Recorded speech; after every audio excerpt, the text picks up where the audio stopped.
Good morning. May it be a Boker Tov. May it be a good day for Klal Yisrael, Yeshua's v'Nechamos, as we continue to get, unfortunately, terrible news. Our learners dedicated in the memory of the too many soldiers who have already given their lives to defend Eretz Yisrael and Am Yisrael. We are on the 24th parak of Mesillas Yesharim of the path of the just. The Ramchal has been helping us chart a path to a better version of ourselves. We've gone through the many midos in the formula of Rav Pinchas ben Yair, how to be more vigilant and act with more alacrity and purge the negative qualities, how to live with greater mindfulness. And we're up to the parak of Yiras HaChet, the notion not only of faith in Hashem, but faith in His rules and accountability and consequences, the significance of Yira. Not only Avas Hashem, not only is it Geschmack to be a Yid, not just the fun, not just the feeling, not just the warmth and the love, all of which is accurate and true in the foundation of what it means to be a Yid, but also a healthy dose of yira, of awe. And the Ramchal here has divided two types of yira, the yiras aromamus, a healthy sense of awe, when we realize HaKadosh Baruch Hu, the Ein Sof, HaKadosh Baruch Hu is omnipotent, He's limitless, He's infinite, He is great, He's the source of all existence, and when we consider who He is and how He runs His world, we recoil with a sense of awe, a yiras aromamus, He's simply awesome, but also a healthy dose of yiras hachet, the notion that HaKadosh Baruch Hu doesn't make 613 suggestions to us, but they are His rules, His laws. This is His world, and we are simply guests in it. We serve at His pleasure. And if we don't fulfill what He expects of us, there are consequences and accountability, that He loves us and He forgives us and He's rooting for us, but He also has expectations of us. Yiras hacheti b'chol esav b'chol shadar. Ramchal writes, when a person is supposed to live with this healthy fear of doing the wrong thing, not a fear that creates anxiousness or anxiety, but an awareness and a mindfulness of what expectations there are of us, then it means that in all moment, in all time, when we understand what is at stake, a person is vigilant. We would never want to violate Hashem's expectation. If there's someone that you love, and the foundation of that relationship is the faithfulness, you would never even want to come to the edge, the boundary, the border of violating their trust. Person would be aware and vigilant all the time. This is their expectations. This is what will make them happy. This is what will make them feel betrayed. I never want to come close to that. So if we live with yiras aromamus, if we live with a healthy awe, admiration, desire to come close to be davik b'Hashem, then we also have a yiras chet, because we don't want to disappoint. We don't want to violate His expectation. We don't want Him to be disappointed in us. That's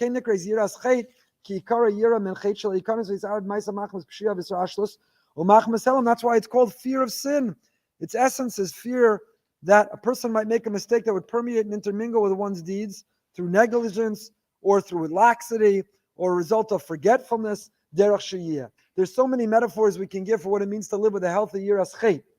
Whether it's a person who has an allergy, if there's a person who is allergic to a certain type of food, every time they eat, at home, in a restaurant, or at someone else's house, they're going to be vigilant in asking if that ingredient's in that food. They're going to walk around, what's it called, an EpiPen? We're going to walk around always with an EpiPen because the consequence is so grave, is so great.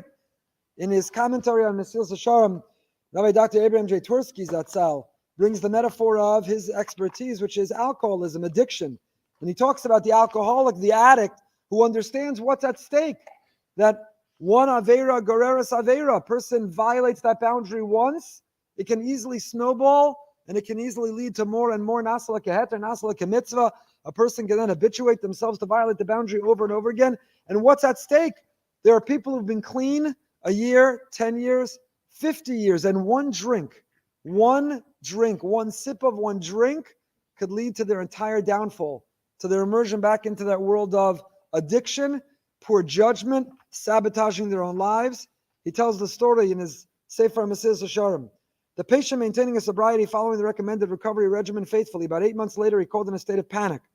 He had been invited to a friend's wedding reception, was offered an alcoholic drink, which he refused, but he did accept a glass of punch. One sip of the punch told him he had been spiked with alcohol. He promptly put the glass down and ran to call me. What should I do? I accidentally swallowed alcohol. I don't want to lose my job, my family. What can I do to prevent this from becoming a full-blown relapse? Should I sign myself into the hospital for a few days? What this man realized about alcohol is what most people do not understand about Avera Goreres Avera. something which the Hasidic master did understand. A minor infraction may be minor only on its own, but there's no telling what series of events it may set in motion that could have grave consequences. That's Yiras HaChet, what the Ramchal is now discussing. Person who reaches a high level of spirituality realizes everything might be lost by even a single bacterium of sin, will be in constant vigilance to prevent such an occurrence. I'll give you one last metaphor. Child gets their driver's license. First time they take your car, they go out on the highway. You're not worried about your car, you're worried about your child's life. The stakes are so high. A car going at a fast speed is a weapon. It's a deadly weapon to themselves and to others.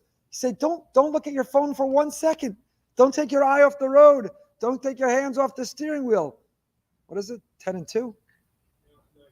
9 and 3? Don't. You got to be vigilant.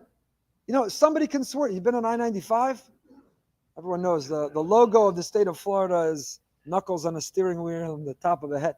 If you've been on I-95, you know that you're taking your life into your hands. And if you take your eyes off the road for 1 moment, people can swerve in front of you. They can cut you off. You have to be vigilant. You know what's at stake. And you want your child to be afraid. You want them to be afraid because when a person is fearless, they act reckless. And a healthy fear, not a debilitating fear, not a paralyzing fear, but enough fear that you're cautious and vigilant, that's the secret to life, to safety physically, but also to safety spiritually and emotionally. And that's why the Ramchal is emphasizing Yiras HaChet. You have to have emunah, revolt berites. Person has to have emunah not only in Hashem, emunah b'chet. Because if you think that chet is like not as serious as a peanut allergy, if you think chet is not as consequential as a sip of alcohol for an alcoholic, if you think that chet is not as dangerous as taking your eye off the road, as texting while driving, you could lose your whole life spiritually. A person has to have not only emunah in Hashem, but emunah b'chet to know what's at stake, and therefore that healthy sense of concern, worry, fear about chet, leading to not recklessness but vigilance. And that's what Shlomo HaMelech said. Ashri, praiseworthy is the person who lives with a healthy pachad, who lives with a healthy pachad. Because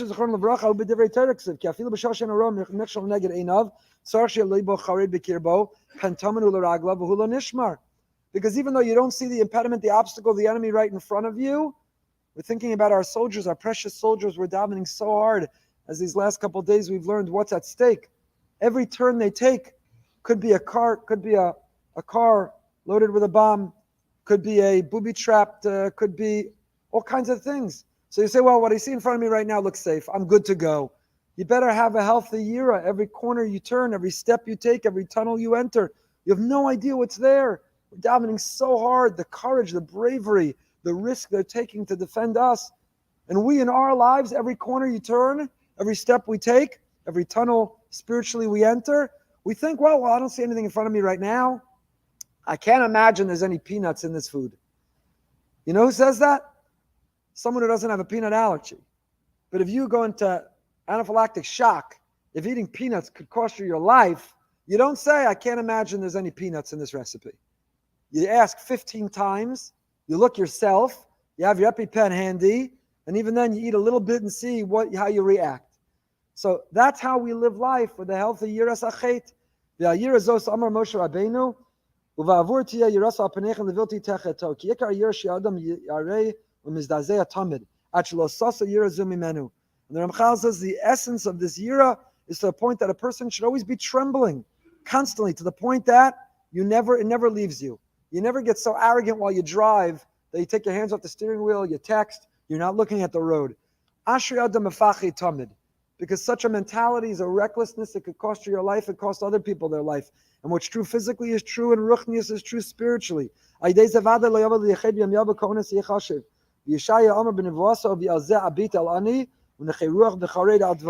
Navi writes in the 66th parak of Yeshaya, to such will I look, to the impoverished and the crippled in spirit, and the one who shudders at my word. Uchared al dvari, to be chared, charedi. Whatever your hashkafa in life, we should all be charedi. Where does the term charedi come from? To be a chared is to shake. To be a chared is to shake. We're all charedim. If you have emunah in chet, if you believe that there's consequence, there's accountability, there's danger, there's risk, that a person has to be vigilant, that if a person's not careful with what we say, with what we look at, the Yetzer Hara is so vulnerable and fragile. The mistakes that we make are so grave, we could sabotage our family, our success, our spiritual life. David HaMelech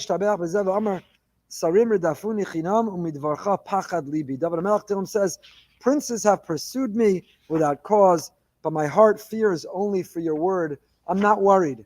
I'm not worried about enemies. I'm not worried about the fears that others have. All I fear, Ribono Shalom, is you, meeting your will and not disappointing you. And a person who lives with such vigilance does not live a life that's gripped or paralyzed by fear. It's actually living a life that liberates us to not be afraid of anything else in the world. Because if all we fear is Him, then we're free to not be afraid of anything else in the world, not public speaking, not flying, not large crowds. If a person can channel all that fear only into Hashem, it can free us and liberate us from all other fears. Should hear only Besoros Tovos, Yeshuos, V'Nechamas, living with Amunah in 15 minutes.